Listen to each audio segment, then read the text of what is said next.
Assalamualaikum warahmatullahi wabarakatuh. Perkenalkan, nama saya Salsabila Ramadhani. Saya dari Prodi Manajemen kelas MJ 218 dengan NIM 250201011316. Di sini saya akan menjelaskan tentang intoleransi dan ujaran kebencian di media sosial menjelang Pilkada 2024. Satu, untuk persoalannya yaitu polaritas politik atau hoax, dan juga ada hate speech naik. Untuk pertama, persoalannya adalah Badan Pengawas Pemilu atau Bawaslu Kota Sukabumi menemukan sebuah akun media sosial yang diduga mengandung unsur ujaran kebencian terkait dengan pilkada di tahun 2024. Ketua Bawaslu Sukabumi yaitu Yasti Yustia mengatakan dugaan ini berdasarkan hasil penelusuran di lapangan. Bawaslu Kota Sukabumi menemukan akun media sosial yang diduga telah memposting konten yang dengan indikasi dugaan pelanggaran. Kata Yasti dalam keterangan resmi yang disampaikan kepada awak media Kamis 10 bulan Oktober 2024. Yasti menambahkan konten yang terdapat dalam akun TikTok tersebut mengandung unsur ujaran kebencian. Ia menjelaskan tindakan tersebut dapat dikenakan sanksi berdasarkan pasal 28 ayat 2 Undang-Undang Informasi dan Transaksi Elektronik atau UU ITE. Untuk kedua, soalnya adalah Mavindo. Hasil pemantauan menunjukkan bahwa hoax paling banyak ditemukan di Facebook dengan skor 30,4%. Namun, platform berbasis video, terutama TikTok dan YouTube, menjadi saluran utama penyebaran hoax terkait pemilu. TikTok mencatat 26,7% dari total temuan hoax pemilu, diikuti oleh dengan YouTube 25,4%. Peralihan ini mencerminkan kekuatan konten video dalam memengaruhi opini publik dan menjadikannya fokus utama dalam strategi mitigasi disinformasi. Dengan populasi Gen Z yang semakin besar sebagai pemilih pemula dari Pilkada 2024. Pengaruh platform TikTok pada pemilihan muda menekankan perlunya strategi yang ditargetkan untuk mengedukasi dan meningkatkan literasi media di kalangan generasi ini. Sumbernya dari Mavindo, yaitu sumber tinggal cari adalah dari laporan data tahunan hoax Mavindo. Di situ banyak, yaitu dengan hoax meningkat pada pemilu 2024, awas merebak ke pilkada. Yang kedua, sumbernya yaitu dari kompas.com, yaitu bandung.kompas.com. Nah, disitulah saya ambil sumbernya, dari situ materi. Oke, untuk nilai-nilainya yang terkait dengan Pancasila yaitu dengan sila ke-1. Sila ke-1 ini berkaitan dengan ketuhanan yang Maha Esa. Nilainya harusnya kalau ketuhanan yang Maha Esa ini kita harus bisa toleransi, kebebasan beragama, saling hormat antar umat.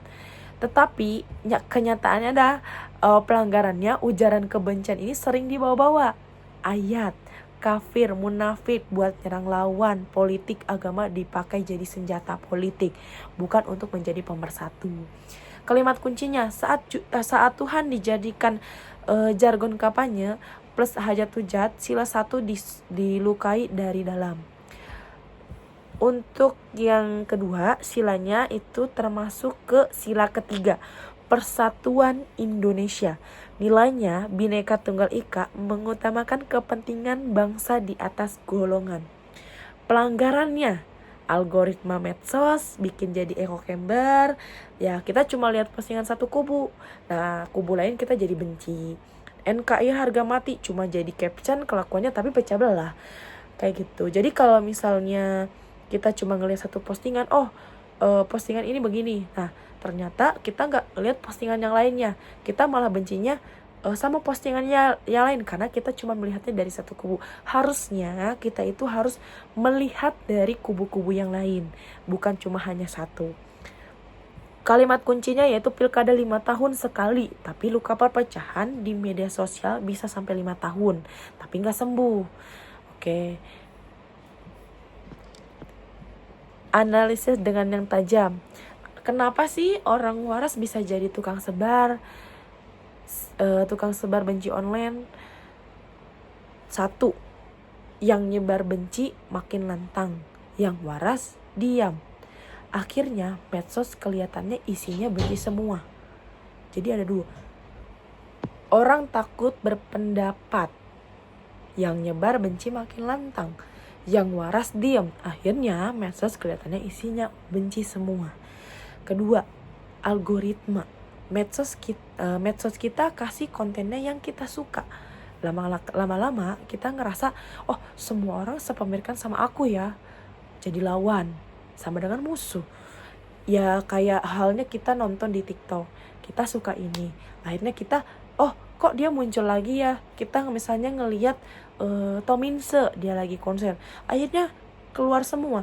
Padahal teman saya, dia itu nggak ngeliat Tominse, dia nggak ada, tapi kenapa di kita ada? Karena kita suka. Jadi kalau misalnya kita nonton suatu video, mau di Instagram, mau di TikTok, algoritmanya akan ikut apa yang kita suka. Mereka akan masuk ke media sosial kita. Anonimitas. Akun fake bikin orang berani jadi ngetik kasar yang di dunia nyata nggak berani. Sebenarnya dia itu, kalau misalnya rata-rata orang yang begini itu rata-rata orang yang nggak bisa berpendapat. Bukan nggak bisa berpendapat, yang tidak bisa sosialisasi. Dia di luar secara nyata dia nggak bisa ngomong secara langsung kalau misalnya dia orang itu salah. Tapi kalau misalnya di media sosial kita pakai akun fake, orang nggak ada yang tahu. Makanya dia bisa ngetik kasar atau misalnya ngetiknya jahat-jahat. Solusinya apa sih? Solusinya yaitu dengan agen damai digital. Nah, ada satu, yaitu dari diri kita sendiri. Kalau misalnya ada SARA, kita harus benar-benar stop. SARA apa sih? SARA itu apa sih? Singkatan dari suku, agama, ras, dan antar golongan. Ini merujuk pada identitas seseorang atau kelompok yang terkait dengan latar belakang budaya, agama, ras, dan kelompok digital. Dalam konteks Indonesia, SARA sering dikaitkan dengan isu-isu sensitif yang bisa memicu konflik jika tidak dikelola dengan baik. Namun, pada dasarnya, SARA mencerminkan kekayaan budaya dan keberagaman masyarakat Indonesia. Jadi kalau misalnya kayak ada sesuatu yang melecehkan atau menyerang kita, menghina, kita harus benar-benar stop. Stopnya ya dengan cara apa? Ya stopnya dengan cara kita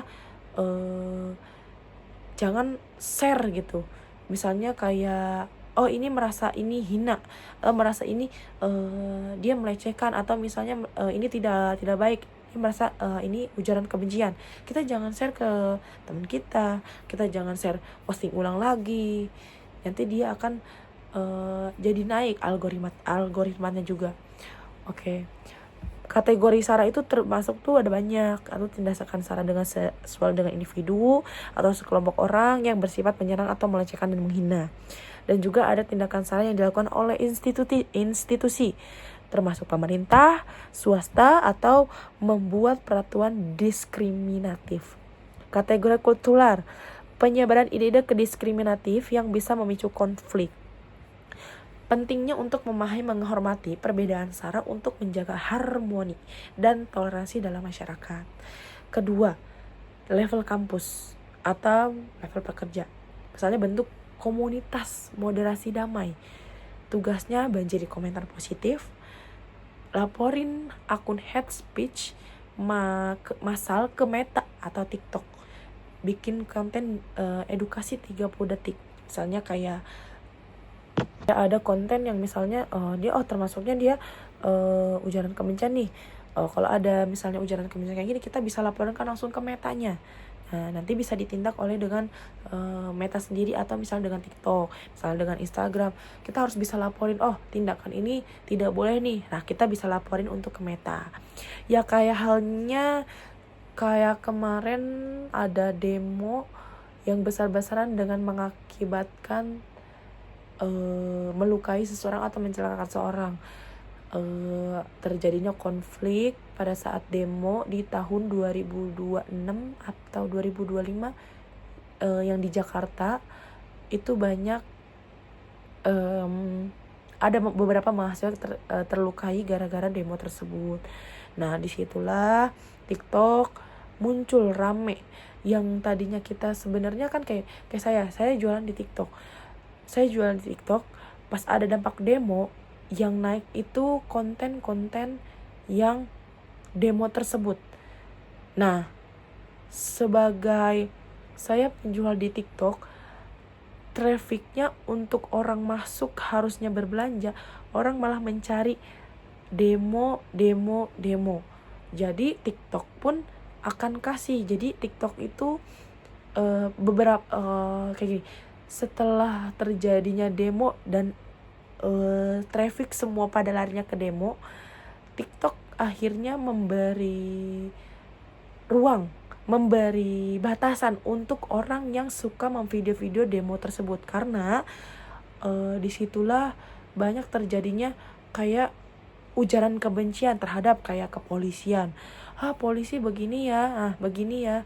Nah, makanya kenapa TikTok bisa untuk membatasi, karena itu kan kita bisa laporkan langsung ke TikToknya atau ke Meta. Oke, jadi ditutup video-video begitu. Yang baiknya ada, tapi untuk kalau misalnya termasuknya ini ujaran kebencian, nanti TikTok akan batasi itu, atau misalnya Instagram akan batasi itu. Kemarin sih berpengaruhnya pas di TikTok sih. TikTok kemarin waktu pas ada demo-demo itu banyak larinya traffic pada ke yang demo, dan akhirnya TikTok memberikan batasan untuk yang live demo atau konten-konten demo itu dibatasi. Oke, jadi penutup. Nah, sekarang jempol kita bisa jadi pena, pemersatu, atau pedang pemecah. Jadi jempol ini bisa jadi pemersatu, tapi juga jadi bisa pemecah belah. Pilkada 2024 soal pemilih pemimpin, tapi cara kita berkomentar di medsos kita harus dibenari. Jadi kalau misalnya ada sara, ya ada ujaran kebencian, kita harus benar-benar stop. Ya dengan cara kita melakukan itu sendiri dari kita sendiri. Ketiga dari masyarakat, selain dari diri kita, dari kampus, kita juga bisa solusinya dari masyarakat juga. Jembatannya itu dengan bikin grup WA keluarga. Kalau ada hoax jangan dekat kusir. Kirim link klarifikasi plus meme lucu biar gak defensif. Oke, terima kasih. Presentasi yang telah saya. Terima kasih. Mohon maaf bila ada kurangnya. Assalamualaikum warahmatullahi wabarakatuh.